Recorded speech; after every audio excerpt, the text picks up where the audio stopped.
Қайырлы күн достар, қалдарыңыз қалай? Бүгін сіздермен Әйгерім Шынтемірқызы. Бүгін ең дәмді, хрустящий май самса жасайтын боламыз. Ал енді май самсаға керекті ингредиенттер: қопсытқыш, дәміне қарай тұз, май, яғни күнбағыс майы, жылы су, міндетті түрде жылы су болу керек, және ұн.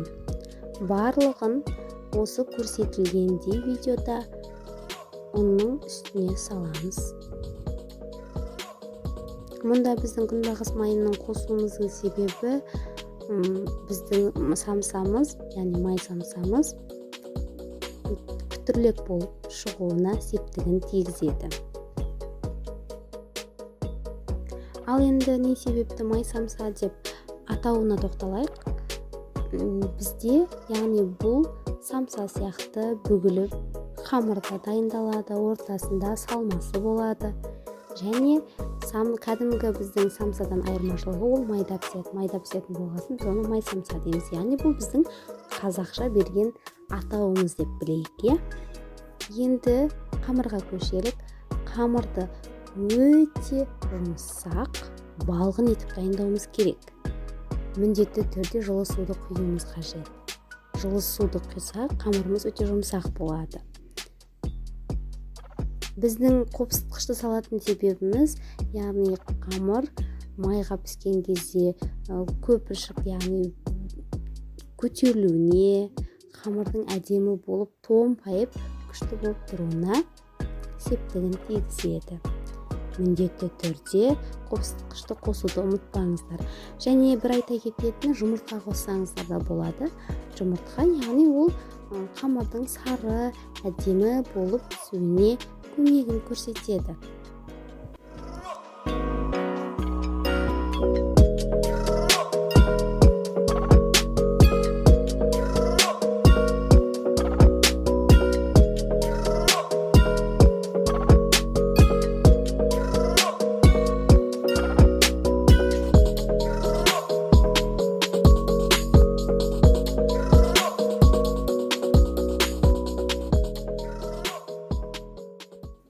Осылай қамырды ыдысқа салып, бетін жауып қоямыз.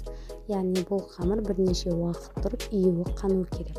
Ал біз оған дейін осы май самсамыздың салмасын дайындаймыз. Оған картоп керек. Яғни картопты жақсылап ашып, тазалап, жуып аламыз. Мендегі картоп өте кішкентай болғандықтан мен көп мөлшерде пайдаландым. Ал егер сіздерде картоп өте үлкен болатын болса, 2-3 картоп жеткілікті болады. Яғни өздеріңіздің адам сандарыңызға байланысты.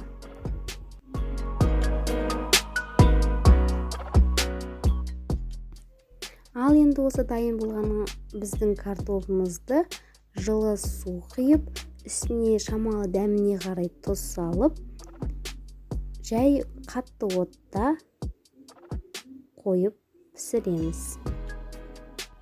Ал енді келесі пиязды дайындауға көшейік. Осылай 2 пиязды жақсылап ашып аламыз. Және одан кейін оны жақсылап тазалап жуып турайтын боламыз. Майдалап тураймыз. Яғни майдалап турайтын себебіміз ол біз қамырды бүгіп жатқанда қамырды тесіп шықпау үшін жақсылап майдалап турауымыз керек. Және ол картопты біз қазір езген кезде картоппен араласқанда да біркелкі араласуына септігін тигізеді. Сондықтан да майдалап ұсақтап тураймыз.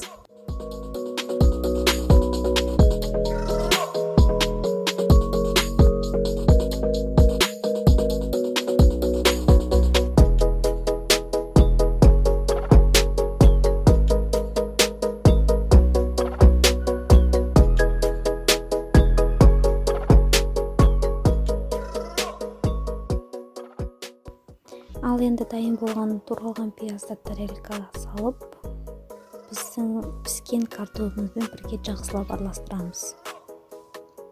біркелкі масса шығу керек. Одан кейін біз оған дәміне қарай тұз, бұрыш қосамыз.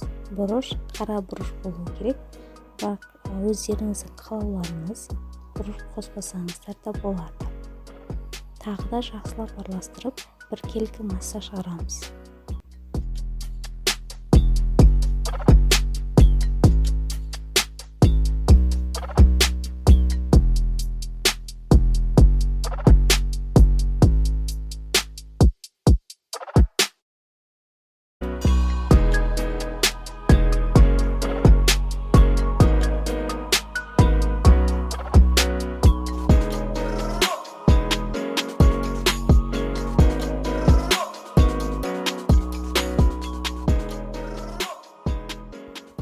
Ал енді салманы дайындап болдық.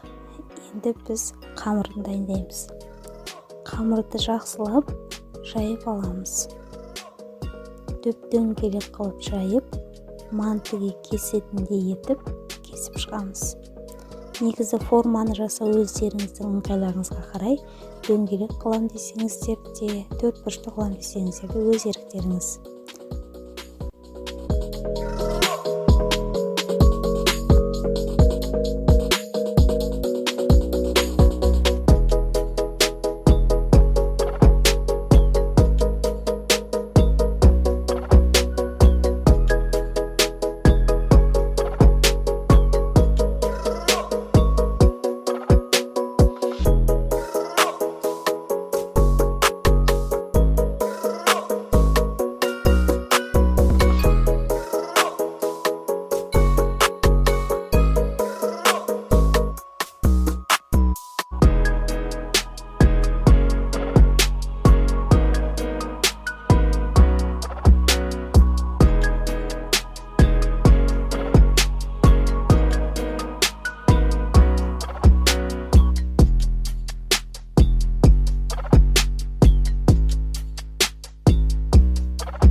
Ал енді қамырым дайын болды. Барлығын жақсылап кесіп алдым. Енді ортасына салмасын салып бүгіп шығамыз.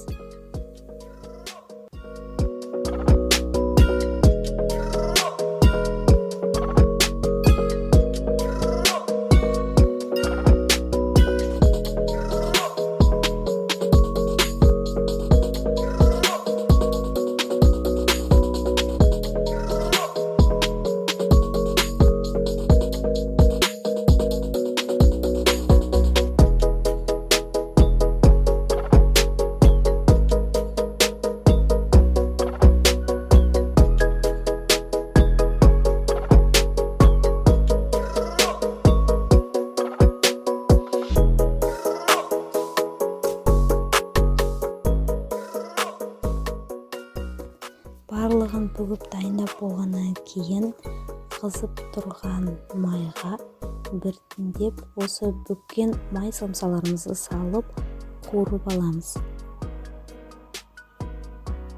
Бетіне көпіршіктері шығып, бүршік бола бастаған кезден кейін екінші бетін аударып, қызартып, пісіріп аламыз.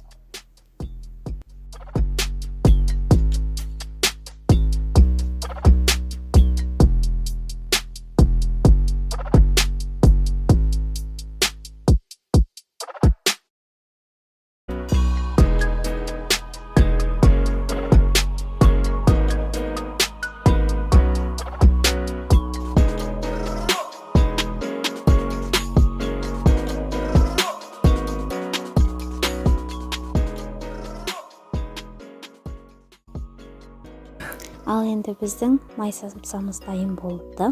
Енді ортасын бөліп көрсетейін. Өздеріңіз қарап көріңіздер. Өте күтірлеп, әдемі болып көтеріліп, бізді енді дастарханға ұсынсаңыздар болады. міндетті түрде жасап көріңіздер. Коммент, лайк қалдыруды ұмытпаңыздар. Менің каналыма тіркеліңіздер. Сіздерден қолдау күтемін.